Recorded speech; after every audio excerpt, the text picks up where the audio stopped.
Hello friends, আবার চলে এসেছি নতুন একটা ভিডিও নিয়ে। তো তোমাদেরকে দেখাবো আলুর চোখা। আমি আজকে আলুর চোখা বানাবো।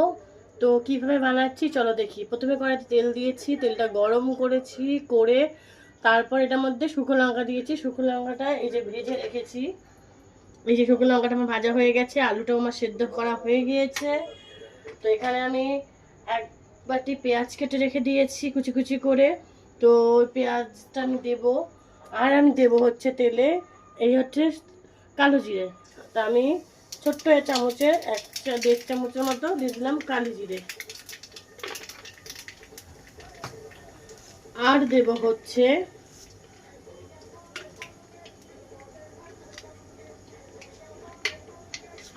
হচ্ছে এই চামচে 2 চামচ সাদা জিরে দিয়ে দিলাম, সাদা জিরে। তো এটা একটুখানি সেন্ট বেরিয়ে এলে, গন্ধটা স্মেলটা বেরিয়ে এলে দিয়ে দেবো যে পেঁয়াজটা কেটে রেখেছিলাম সেই পেঁয়াজটা।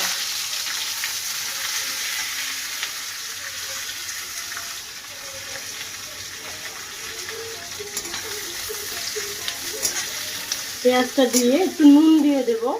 নুনটা আমি আলু চোখাতে ভেজে দিই, কারণ আমার কাঁচা লঙ্কা বারণ।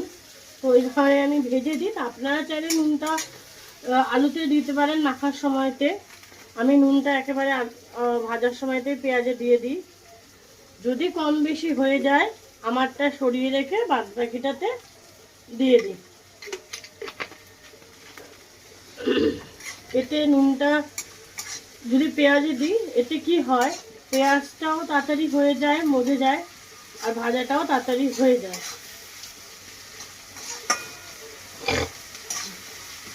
আর আজকে আলুর চোখার সাথে করেছি আমের ডালটা আমার হয়ে গেছে আগে। আমের ডালের ওপর আলুর চোখা, তার সাথে গরম গরম ভাত দিয়ে আজকে রাতের খাওয়া দাওয়া হবে। তো চলুন।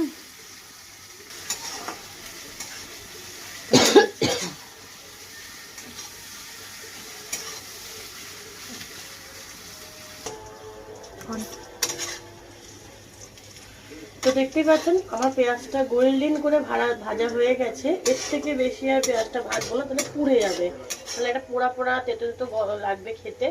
আমার ভাজা হয়ে গেছে, তো আমি এটা গ্যাসটা বন্ধ করে দিলাম। আমি আলুটাকে মেশ করে নেব।